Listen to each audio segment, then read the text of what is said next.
Hello and welcome to the TigrePup channel. In this video, I'll be discussing my story time about my tooth extraction. If this topic interests you, then please keep watching.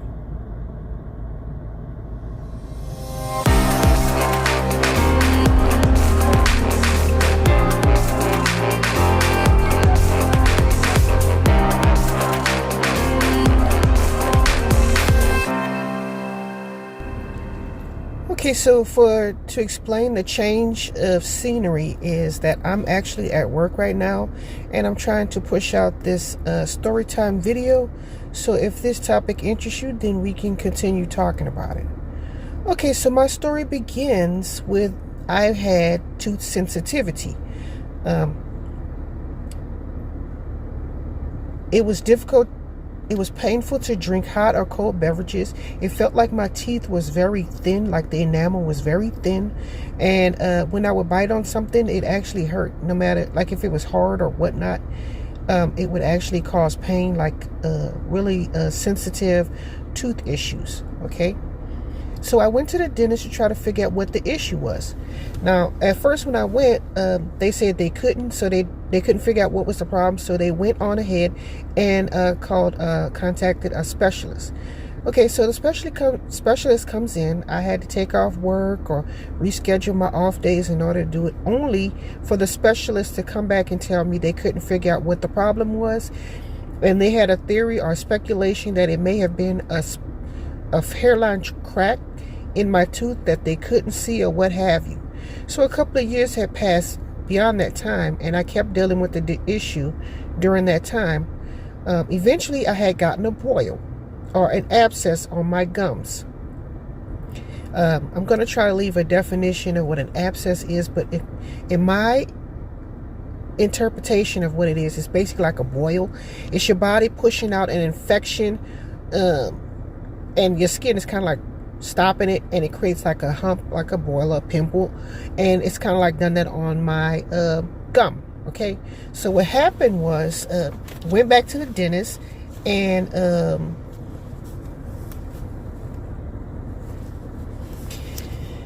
they were going to wait on the issue and see what happened. So what they did was they gave me two medicines. One was for the pain, the other was to clear the infection. Okay, so once they gave me this medicine, at this time when I got the medicine and what have you, and I had all of this going on, I was scheduled to do jury duty, and I was taking my medicine, and I had to excuse myself a number of times to go to the restroom, the men's restroom, and go get a handful of water and sip my pills and what have you, which was not exactly the best condition to be in when you're doing jury duty, because you'll be experiencing pain and whatnot, and you have to concentrate on the case.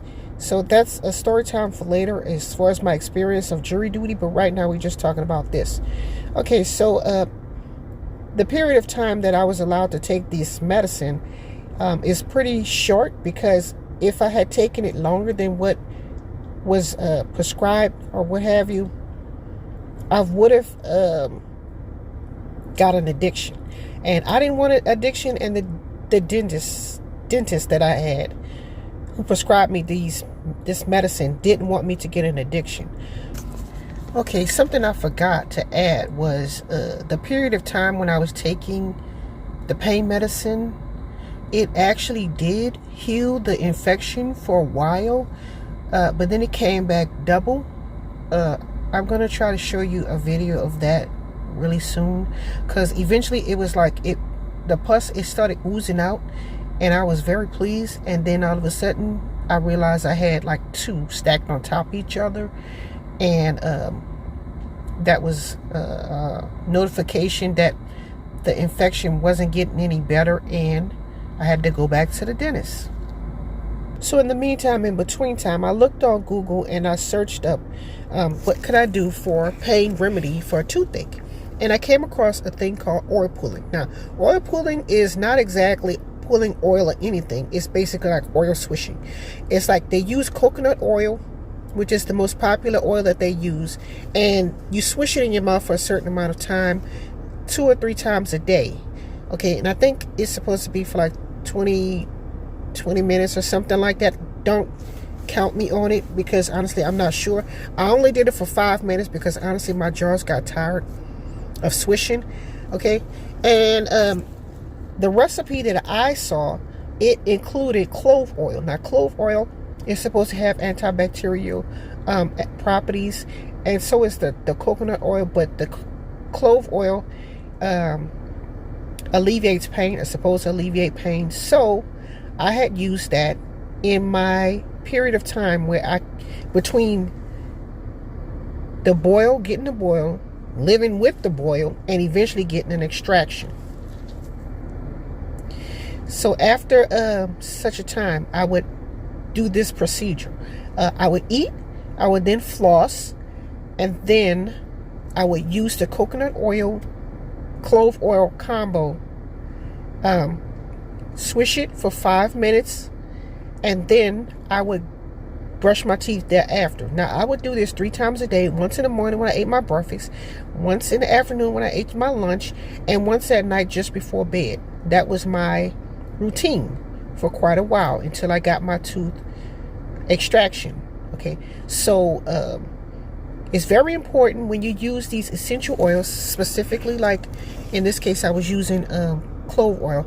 There's a dilution ratio, and I'm going to try to include that in this video for your own so you can see for yourself.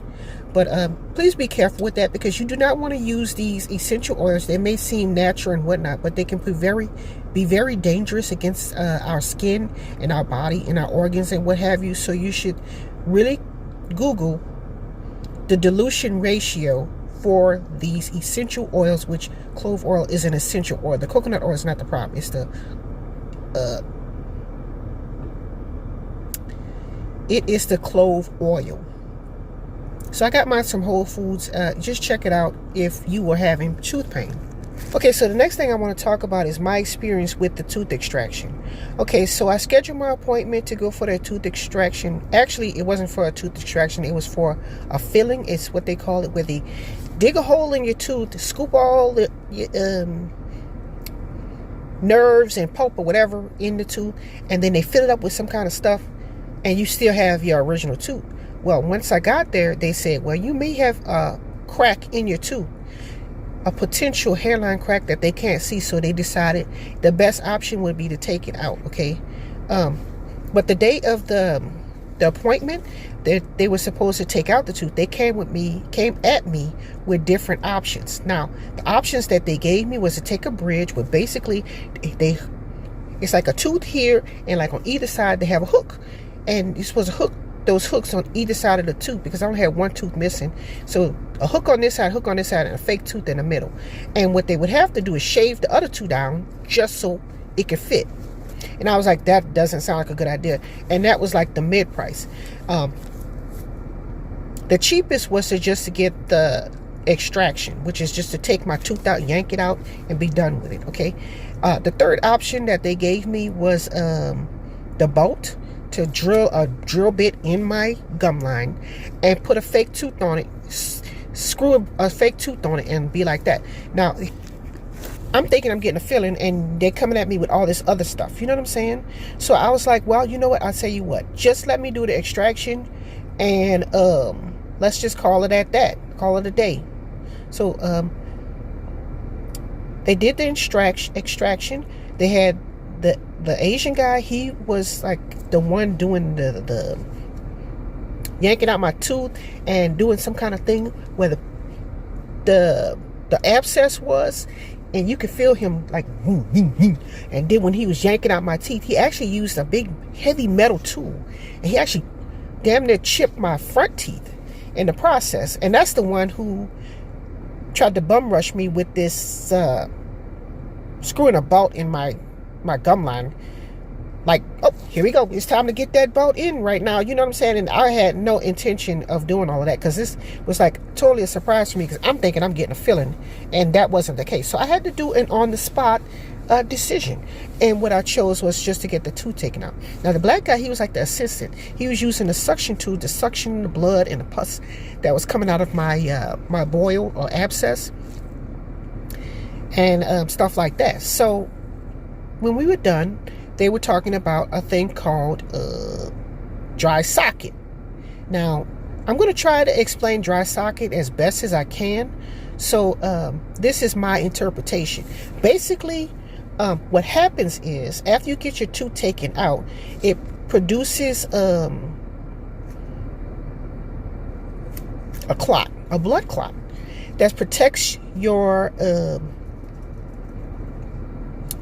you while your body is trying to repair the damage and whatnot. Pretty much like if you would get a scab or you know, something like that, or a scar, your body's trying to work and trying to do repairs and what have you.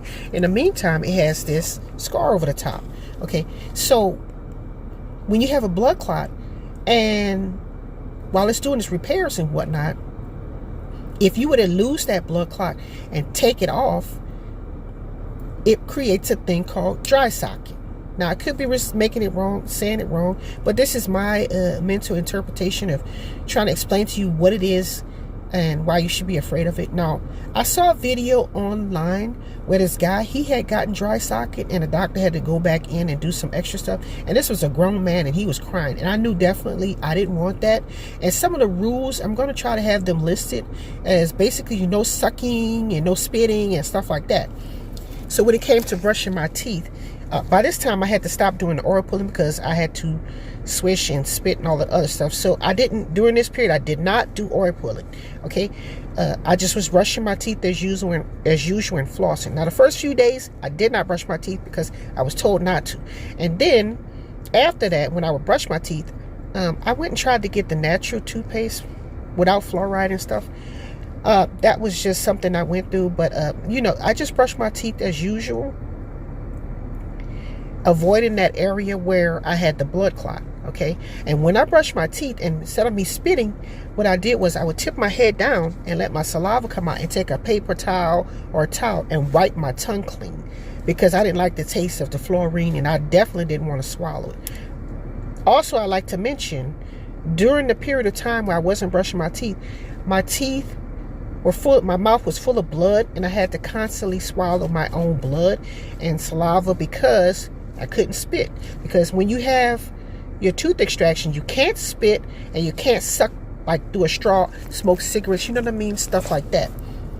So I was very careful in doing that. I think I had one incident where I did suck out of a straw for a second, and I realized I did it, and I stopped and I looked inside my mouth and I saw that I had my blood clot still in its place. Now I want to describe my blood clot. I don't know what anybody else's looks like, but mine's was black and green, and it sat where my tooth was like in a pool or something, but it didn't move or anything. It wasn't watery or anything. I didn't touch it, so I couldn't tell you the texture of it, but I know it looked very disgusting. Okay, so now I'm going to talk about the healing process. For me, I had the blood clot in the socket, and eventually I woke up one day and it just wasn't there.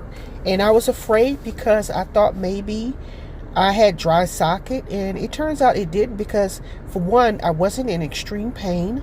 For two, I'm not exactly sure if I saw bone in the bottom, but like I said, I wasn't in pain, so I thought everything was okay.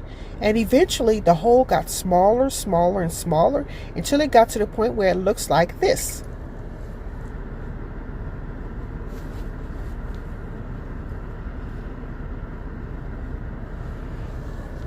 It actually closed in on itself. That is the strangest thing. The body is amazing, okay? Because I would have never thought that would happen. So, for those of you who are curious, you know, about tooth extraction and stuff like that, hopefully this video helped. Because like most of the time, most people, they even have family members that have gone through this and they don't tell you anything. You have to figure it out yourself, like I did. But you have a video now that kind of like breaks it down so it won't be so, you know, just taking it like it is and whatever happens, happens. You at least have like a guideline of what to expect, so you're not just like left out there hanging. So hopefully this video helps someone. So please, if you enjoyed this video, or if it helped you, please give me a like, make a comment, maybe a tooth comment to let me know that you actually watched the whole video, and consider subscribing. It's free. So just want to thank you for watching, and goodbye.